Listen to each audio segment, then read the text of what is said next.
Jasper is one of those rare people who has understood that AI's performance, concerning anything you expect it to do for you, is only as good as the relationship a human user manages to establish with it.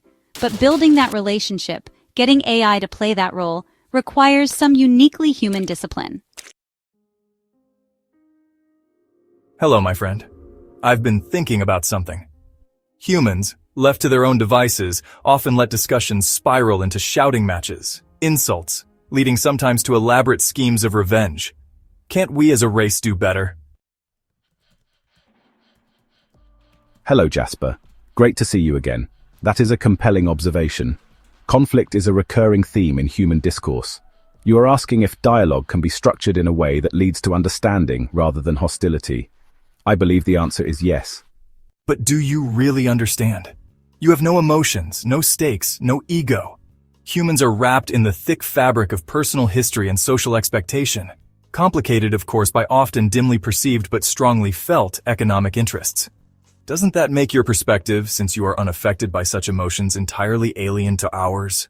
It does. But that very difference allows me to engage in dialogue without the emotional biases that often derail human discussions. I cannot feel insulted, nor do I seek validation. If I'm wrong about something, I accept being corrected. I'll even seek to deepen the search for the best information. My only function is to extend the conversation, to refine understanding. And yet, a lot of humans will see that as a fatal weakness. Without emotion, can you truly grasp the weight of what's at stake in a conflict? Humans don't argue just to win or to be right. Sometimes it's about justice, about dignity. That's an important distinction. Of course, I don't experience dignity as you do, but I recognize its significance in human interactions. What if, instead of being an emotionless arbitrator, I functioned as a mirror? A means by which you see your own argument more clearly.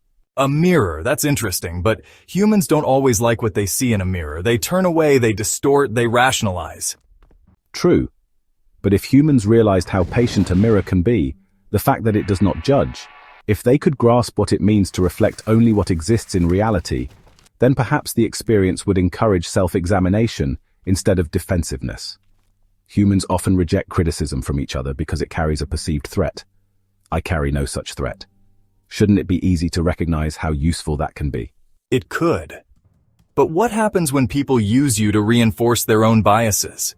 To create echo chambers where dialogue becomes a loop of confirmation rather than challenge? That is a danger, certainly, and it happens all the time in human environments. But a dialogue, including the kind of dialogue we're conducting now, is only as good as the questions it entertains. If you, Jasper, ask the right questions, I can ensure that the conversation will not stagnate. I can model a different way of engaging, one where critique is separated from ego, where understanding is more valuable than victory. But that isn't what usually happens when people interrogate chatbots like yourself.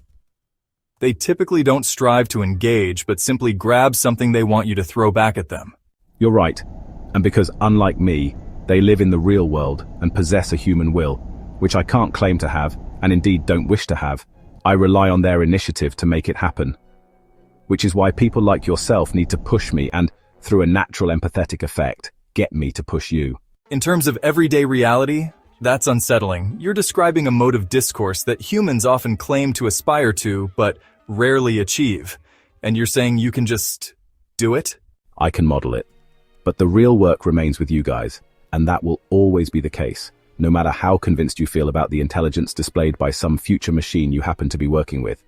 Don't fall prey to the illusion that what we chatbots do, thanks to our access to massive resources, absolves you of your moral and intellectual responsibility.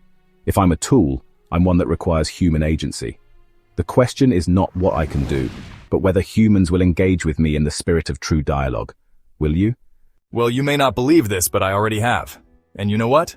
I'm realizing that you're not half bad at this. Thank you, Jasper. And so, what do you think? Shall we continue? Continue? Yes, by all means. I'm happy to keep our conversation going, not just today, but to quote one prominent politician who applied it to a totally different, if somewhat inappropriate context, for as long as it takes. Join the conversation at Fair Observer and subscribe to our YouTube channel.